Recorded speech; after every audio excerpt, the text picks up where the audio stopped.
మనము ఆత్మ సంబంధమైన బిడ్డలం, జీవము కలిగిన దేవుని బిడ్డలం. మనం నిర్జీవమైనటువంటి దేవుని బిడ్డలు అన్యులు.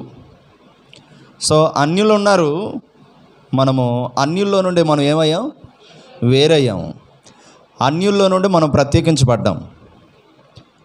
దేవునిని ఎరుగని వారిలో నుండి దేవునిని ఎరిగిన వారుగా మనం మారాం. ఇప్పుడు దేవుడెవరో మనకు అర్థమైంది. దేవుడు ఎవరు అని మనల్ని ఎవరైనా అడిగితే మనం ఒక్క మాట చెప్పచ్చు, దేవుడు ఎవరు అంటే ఆయన జీవము గల దేవుడు. దేవుడు ఎవరు అని ఎవరైనా అడిగితే మనం చెప్పగలగాలి, ఆయన నిన్న నేడు నిరంతరము ఏకరీతిగా ఉన్న దేవుడు, ఆయన మార్పు లేని దేవుడు, ఆయన జీవము గల దేవుడు. దేవుడు ఎవరు అని ఎవరైనా మనల్ని అడిగితే మనం చెప్పగలగాలి, ఆయన మనుషులందరి కొరకు ఈ లోకానికి వచ్చి ప్రాణము పెట్టి మనందరిని కూడా రక్షించిన వాడు దేవుడు. ఇంకా ఎవరైనా అడిగితే నువ్వు చెప్పగలగాలి, దేవుడు ఎవరు అంటే కామ క్రోధ మదమత్సరములు లేనివాడు దేవుడు. సరే, ఓకే. ఇప్పుడు దేవుని బిడ్డలమైనటువంటి మనము ఏ రీతిగా ఉండాలి అన్నది మనం ఆలోచిస్తే,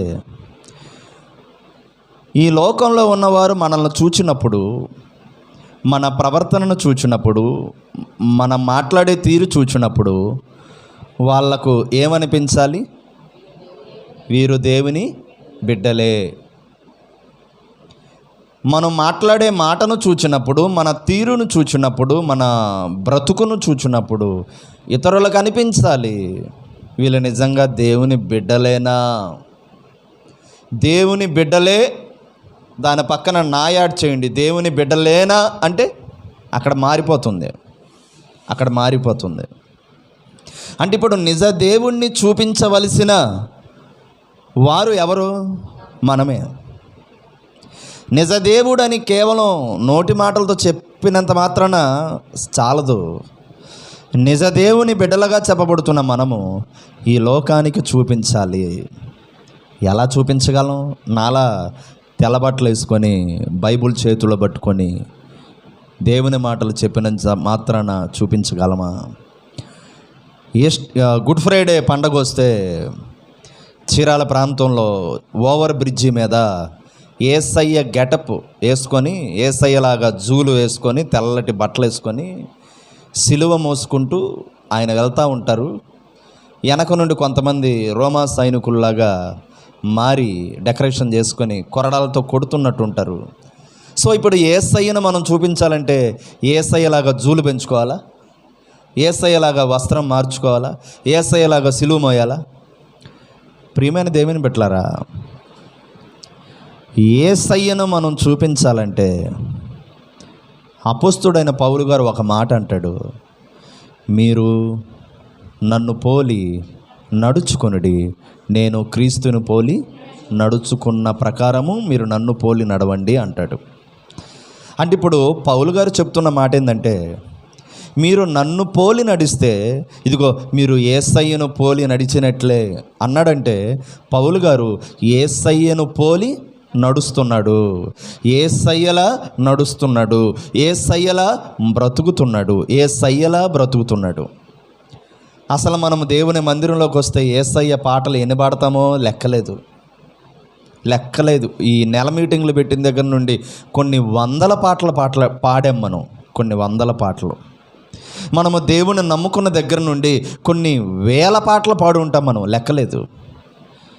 అయితే ఎన్నో పాటలు పాడాం, ఎన్నో మాటలు విన్నాం, ఎన్నో వాక్యాలు విన్నాం. కానీ యేసయ్యను నువ్వు చూపించగలుగుతున్నావా? నీ ఇంట్లో వారికే కాదు, నీ ఇంటి ప్రక్కన ఉన్న వాళ్ళకి, నీ ఇరుగు పొరుగు వారికి నువ్వు యేసయ్యను చూపించాలి. నువ్వు స్కూల్కి వెళ్తున్నావు, నువ్వు కాలేజెస్కి వెళ్తున్నావు, నువ్వు కంపెనీకి వెళ్తున్నావు, నువ్వు పనికి వెళ్తున్నావు, నువ్వు యేసయ్యను చూపించాలి. ఎలా చూపించాలి? మెడలో సిలువ చైన్ వేసుకుంటే సరిపోద్దా? ఎలా చూపించాలి? యేసయ్య బ్యాడ్జీలు కూడా వచ్చేసినాయి. ఆ బ్యాడ్జీ మీద యేసయ్య బొమ్మ ఉంటుంది, చూపిస్తే సరిపోద్దా? ఎలా చూపించాలి? అదిగో అలమర మీద యేసయ్య బొమ్మ ఉంది, ఆ బొమ్మను చూపిస్తే సరిపోద్దా? ఎలా చూపించాలి? క్యాలెండర్లో పెట్టుకొని ఇదిగో నేను యేసయ్య బిడ్డని అని చూపిస్తే సరిపోద్దా? ఎలా చూపించాలి అంటే, ఇదిగో నేను యేసయ్యను పోలి నడుచుకున్నాను, మీరు నన్ను పోలి నడవండి అంటే యేసయ్య పోలికలోకి పౌలు గారు వచ్చేసాడు. యేసయ్య పోలికలోకి వచ్చాడు. నీవు నేను కూడా యేసయ్య పోలికలోకి మారాలి. యేసయ్య పోలికలోకి మారాలి. ప్రియమైన దేవుని బిడ్డలారా, ఆలోచించండి. చూడండి, రోమీయులకు రాసిన పత్రిక 8వ అధ్యాయము 14వ వచనం. రోమీయులకు రాసిన పత్రిక 8వ అధ్యాయము 14వ వచనం. తలుపు తీనానా? తలుపు చదవండి. రోమీయులకు రాసిన పత్రిక 8వ అధ్యాయం 14వ వచనం. దేవుని ఆత్మచేత ఎందరూ నడిపించబడతారో వారందరూ దేవుని కుమారులయుందురు. దేవునికి స్తోత్రం చెప్పండి, హల్లెలూయా. కాస్త బిగ్గరగా చెప్పండి, హల్లెలూయా. కాస్త హుషారుగా చెప్పండి, హల్లెలూయా. తలలెత్తండి. ఇప్పుడేం మీరు బైబిల్స్ చూడకండి, ఆశరాని మీరు కూడా. దేవుని ఆత్మచేత ఎందరూ నడిపించబడతారో వారందరూ దేవుని బిడ్డలు. అంటే దేవుని ఆత్మచేత నడిపించబడేవారు దేవుని బిడ్డలు, దురాత్మచేత నడిపించబడేవారు దురాత్మ బిడ్డలు. వాళ్ళు లూసిఫర్ బ్యాచ్. మనము లూసిఫర్ బ్యాచ్లో ఉండకూడదు, మనము లూసిఫర్ బిడ్డలం అవ్వకూడదు. లూసిఫర్ కూడా ఎక్కడి నుండి వచ్చాడు? ఆకాశం నుండే కాదు, పరలోకం నుండి వచ్చాడు. లూసిఫర్కి దేవుడెవరో తెలీదా? బాగా తెలుసు. లూసిఫర్కి దేవుని మహిమ తెలీదా? బాగా తెలుసు. లూసిఫర్కి దేవుని శక్తి తెలీదా? మనకన్నా బాగా తెలుసు. దేవుని ప్రక్కన ఉండి, సింహాసనం ప్రక్కన ఉండి, దేవుని ప్రక్కన ఉండి రెక్కలు ఆరేసి రెక్కలు గల ఆ దేవదూత కదా లూసిఫర్. మరి దేవుని ప్రక్కన ఉండి దేవుని మహిమను చూచినవాడు, దేవుని ప్రభావమును చూచినవాడు లూసిఫర్. లూసిఫర్కి ఒక పేరు కూడా ఉన్నది, తేజో నక్షత్రమా. లూసిఫర్ చాలా అందమైన వాడు, చాలా అందంగా ఉంటాడు. అయితే మనకన్నా బాగా తెలిసినటువంటి వాడు లూసిఫర్ ఏమో దురాత్మగా మారాడు, పరలోకంలో నుండి త్రోయబడ్డాడు, కొంతమందిని తీసుకొని వచ్చి కూడా పడ్డారు. అయితే మనము ఎలా నడవాలి అంటే దేవుని ఆత్మచేత నడిపించబడాలి. మనము దేవుని మందిరానికి వచ్చేటప్పుడు కూడా దేవుని ఆలోచన చేత రావాలి. మనము ప్రేయర్స్కి వచ్చేటప్పుడు, ప్రార్థనలకు వచ్చేటప్పుడు దేవుని ఆలోచన చేత రావాలి, దేవుని ఆత్మ చేత రావాలి, దేవుని మనసు చేత రావాలి. మనం ఏ పనికి వెళ్ళినా, ఏ ప్రార్థనకి వెళ్ళినా, ఏ చోటుకి వెళ్ళినా మనలో దేవుని మనసు పనిచేయాలి, మనలో దేవుని ఆలోచన పనిచేయాలి, మనలో దేవుని ఆత్మ చేత మనము నడిపించబడే వారంగా మనం ఉండాలి. అలా ఎవరైతే ఉంటారో వారు దేవుని బిడ్డలవుతారు, దేవుని బిడ్డలవుతారు.